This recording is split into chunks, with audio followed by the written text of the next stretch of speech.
Hi boys and girls, it's Miss Rennis and we're here with another Six Traits book, and today we're going to be talking about metaphors. So we have your toast and other metaphors we adore. So we're going to learn what metaphors are and how to use them in our writing and make our writing more interesting. This book is by Nancy Lewin and it's illustrated by Donald Wu. So what is a metaphor? A metaphor can be crystal clear or at the end of its rope. It can be a pig, a peach, or a can of worms. A metaphor is a figure of speech that compares two things. These things are different, but they're also alike in at least one way. A metaphor shows what the two things have in common. Don't be a chicken. Turn the page and start learning about metaphors.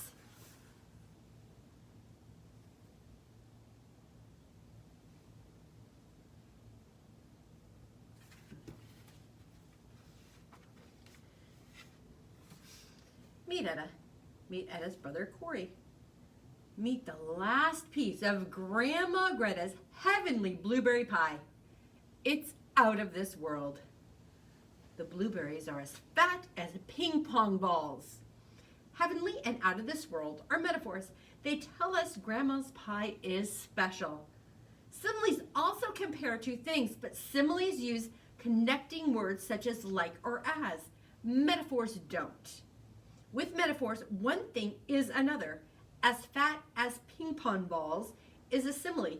It uses the word as to compare the blueberries to ping pong balls.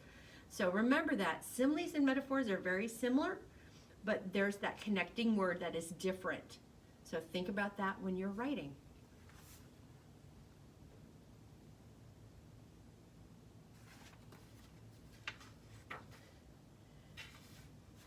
Etta has her eye on that pie. She'd give her right arm for it. So would Corey.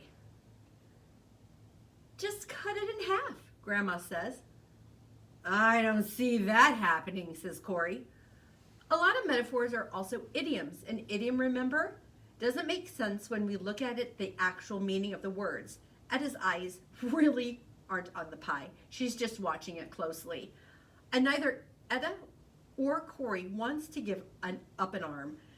They're just sayings that highlight how much the kids want that pie. Idioms are easy to spot, but common words are metaphors too.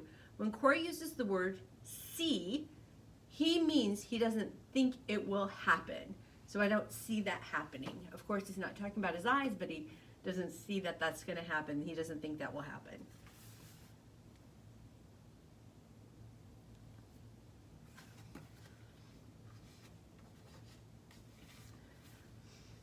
If you won't share it, then you have to win it, Grandma says. The first one to the mailbox and back gets the pie. Corey takes off. Etta is right on his heels. But Corey wins by a nose. Metaphors make writing more colorful. Etta isn't really on Corey's heels, just very close. Corey barely wins the race. But does he win it by the length of a nose? Probably not. But just to know that wins by a nose is a horse racing phrase that's been used since about the 1900s. A horse's nose is the first part of its body to cross the finish line. So of course that's where the term comes from.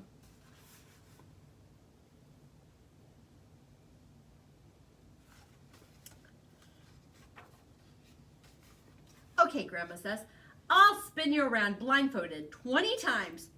And whoever falls first loses. Piece of cake, says Etta. But Corey wins that one too. So piece of cake is another idiom. Etta is comparing the spinning contest to an easy task. What could be easier than eating a piece of cake? And the saying a piece of cake was first used by the Royal Air Force in the United Kingdom in the 1930s. It of course describes an easy flight.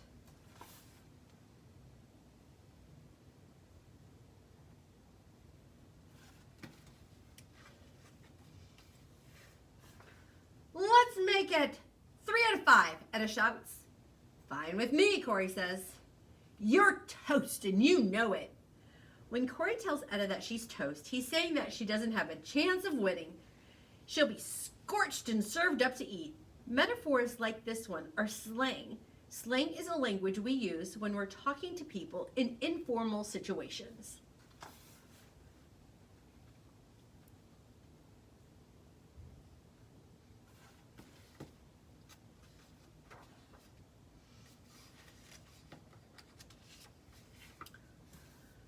I've hidden a spool of purple thread, Grandma says.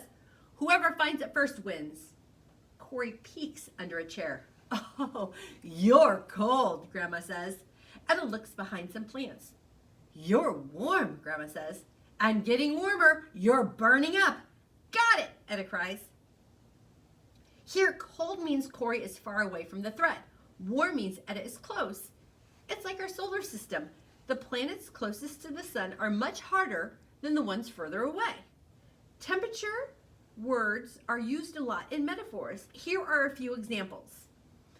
Hot-tempered, cold trail, icy stare, cold shoulder, chill out, boil over, frozen with fear.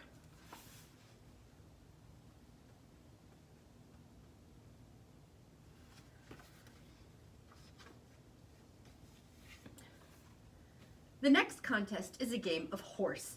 Both kids make some shots and miss some shots. My, this game is a nail-biter, Grandma exclaims. Etta's final shot swooshes through the net. Corey's shot bounces off the rim.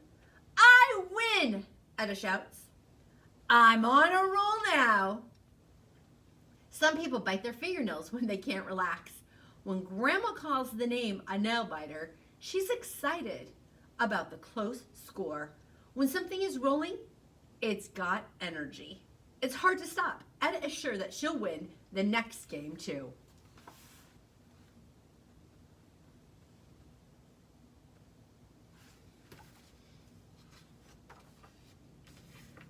The last contest is a word game, Grandma says. See how many words you can make by using the letters in blueberry pie. Corey and Etta buckle down. When Grandma calls, time's up, Corey has 5 words, Etta has 7. I win, Etta cries. The pie is mine. Some metaphors such as buckle down are easy to picture. Corey and Etta are focused on the game. It's like they're buckled into their seats. Time's up is harder to see. When you think about it, what does up have to do with time? And the phrase time is up has been used for at least 600 years. So that is an old phrase.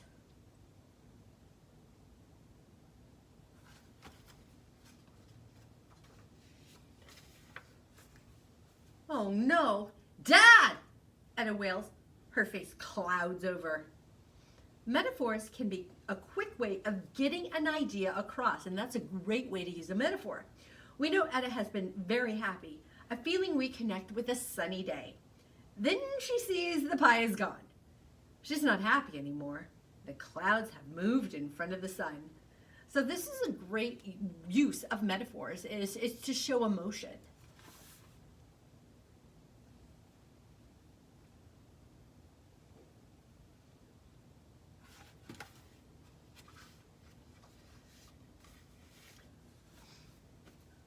Oh, well, Grandma says, we'll just make another pie together. Sweet, say Corey and Etta. Many metaphors use words that connect to our senses. We enjoy things that taste sweet. Corey and Etta will enjoy making a pie and eating it too. And here's hopping mad for metaphors. Wouldn't it be fun if metaphors were really true? And these are just some metaphors to start you thinking about how to use them perhaps in your writing. So he was all ears. Of course, that means he listened carefully. She had a heart of gold. She was a good, kind person. He wore rose-colored glasses. He saw things in a positive way. She had a green thumb. She was good at growing plants. She kept her fingers crossed. She was hoping for something good to happen. He bit his tongue. He didn't say anything. She was caught red-handed. She was caught doing something wrong. He had something up his sleeve. He had a secret idea or plan. She had ants in her pants. She couldn't sit still. He buried his head in the sand. He refused to do something about a problem. So I'm hoping that maybe you would use one of those metaphors perhaps in your writing to make things a bit more interesting. So ladies and gentlemen, today what we're going to be doing is you're going to be doing a little metaphor sheet here. It says metaphors for me. Think about how you would describe yourself, and then you're going to draw a picture to illustrate each metaphor. So if I were an animal, I'd be because. If I were a color, I'd be because. If I were a season, I'd be because. If I were a superhero, I would be because. If I were a toy, I'd be because. If I were a character from a fairy tale, I'd be because. And then you can make your own metaphor. Now, if you don't have